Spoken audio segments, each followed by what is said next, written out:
Alright guys, another one from Random Vlogs. Today we're going to compare the pre-Black Friday sales at Best Buy.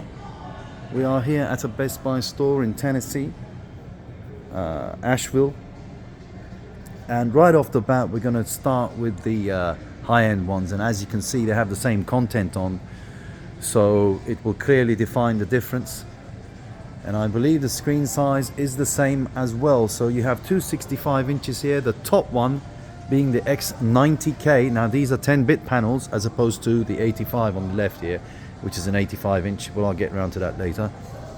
So at the bottom you got the top end, the dog's bollocks, your highest rated Sony TV, and as you can see it's a lot brighter. And I'll show you the side view angles. Alright, so you can clearly see that the screen on the bottom is a lot brighter and vibrant as far as the colors and how deep the blacks are, and both the colors very popping and bright. Yeah, there's a significant difference. Now they do have the same content, but it's somewhat delayed, and I suspect that's because they've used a splitter, HDMI splitter, for 3 of them,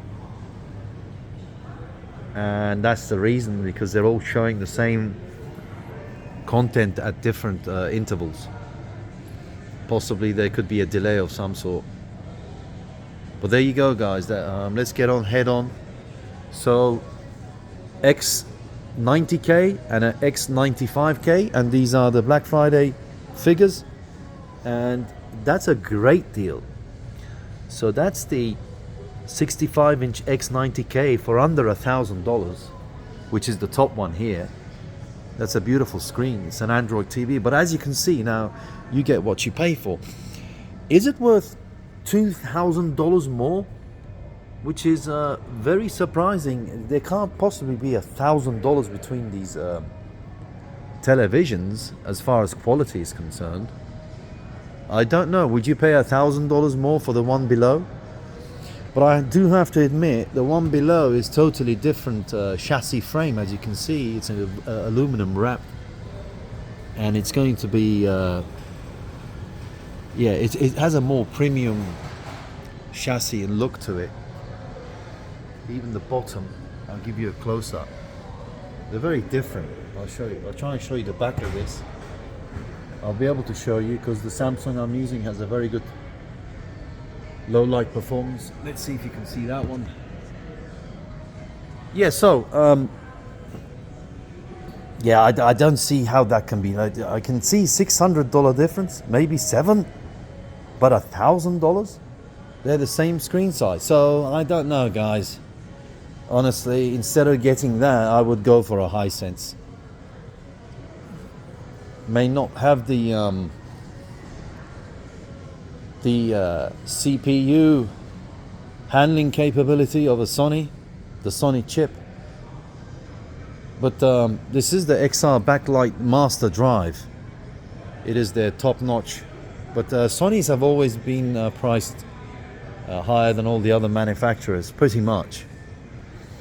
But here you see the X9. Yeah, if you want a really good bargain, like the X95K at a much larger screen, now definitely at $1,700, you're getting a Sony 85-inch LED TV,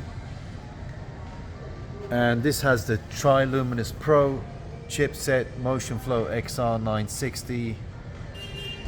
Not quite what would be expected of the backlight master drive, obviously, but the X90K does not have the master drive.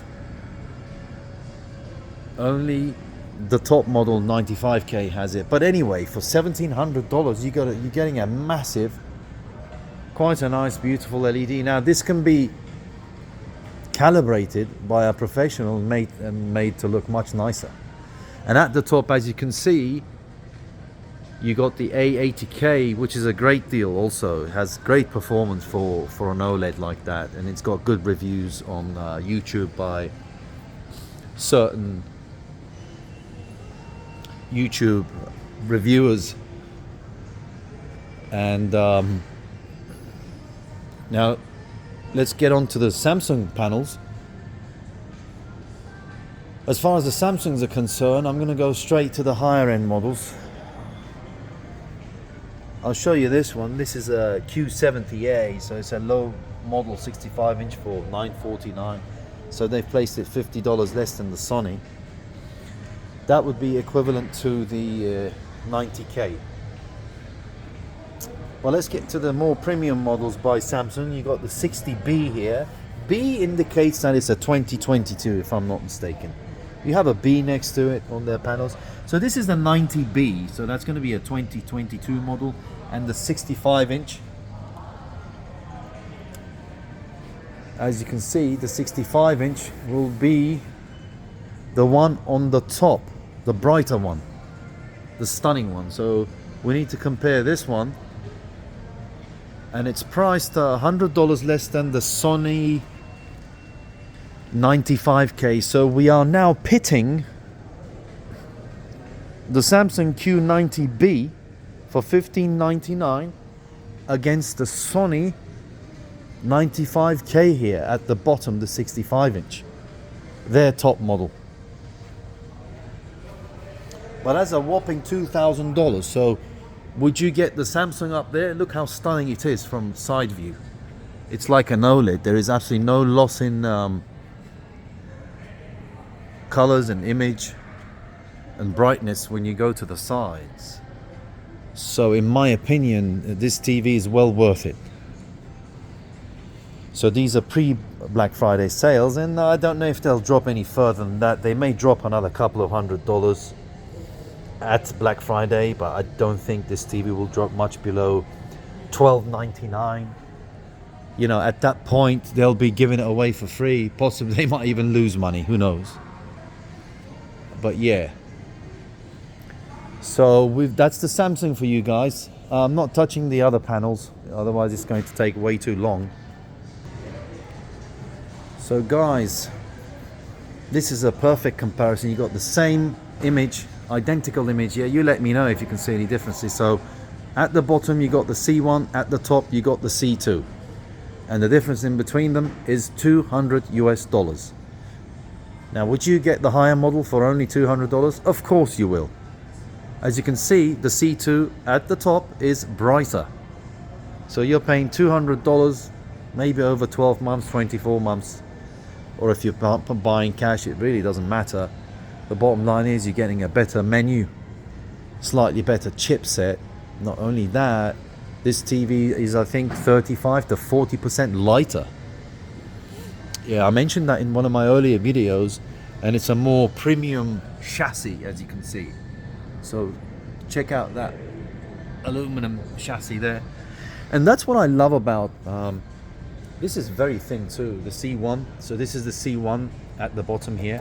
Okay, I'll let you look at the back of that and check out the back of this one. So this is a little thicker, but I think they've used some premium materials elements, magnesium alloy perhaps, some type of alloys that allows the TV to be slimmer. But of course, $200, I would grab that in a heartbeat. Everything about the C2 is better than the C1, appearance wise too. Look how nice that is. Look how slim the bezel is on the side. Actually, it's slimmer than the C1. Here's the C1 bezel. Okay, here's the C1, and here is the C2 bezel. Let me get mega close up for you. Yeah, and it's definitely more vibrant and brighter. It's beautiful. Absolutely stunning picture. There you go, same content. C1 below, C2 above, and the difference is $200. So I would grab that in a heartbeat, to be honest. So these may or may not go lower. I mean, you're looking at a premium OLED television for $16.99. You know, Black Friday, this may go to $14 and the other one may go to $11.99 or $12.99. But at that point, they are pushing it. Considering the 10-15% inflation rate yearly, 15%, yeah, it just well may stay at the same price. But here we go. This is the classic LG content. All right, that's enough about the LGs. Let's move on. Here you are looking at the more lower end LEDs. These are not 10-bit panels. On the right you have the Sony 85K, X85 and the X80K on the left. And upstairs, up there you have the LG QNED, but it's the 80 model, 65 QNED 80. So these two televisions are comparable. Unfortunately, they do not have the same content. But you know, you have to realize one of them is an Android television. The LG operating system is not very popular. It's WebOS. It's rather slow. And yeah, that's pretty much it. The LG is $100 cheaper than the Sony. So you know, with the Sony, you're also getting a brand name. You're getting a quality guarantee, and you're getting an Android operating system.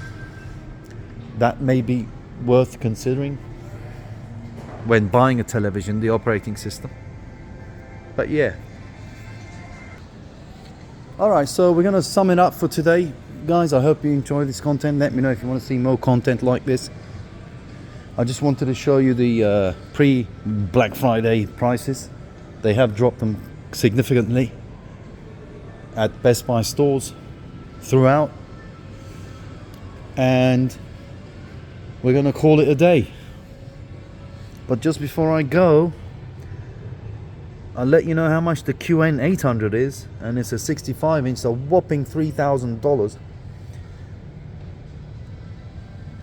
I believe this is an 8K television, I believe. So explains why it's whopping $3,000, but it's way too much, even though it's 8K. This should drop down to $1,700-$1,800, then it would be well worth buying, but it's a premium television. So alright guys, once again, thank you for joining in, and give me a thumbs up. I don't make any money off these videos, not yet anyway, not ever possibly, with the way things are going around the world and the US. But I'll see you on the next one, guys.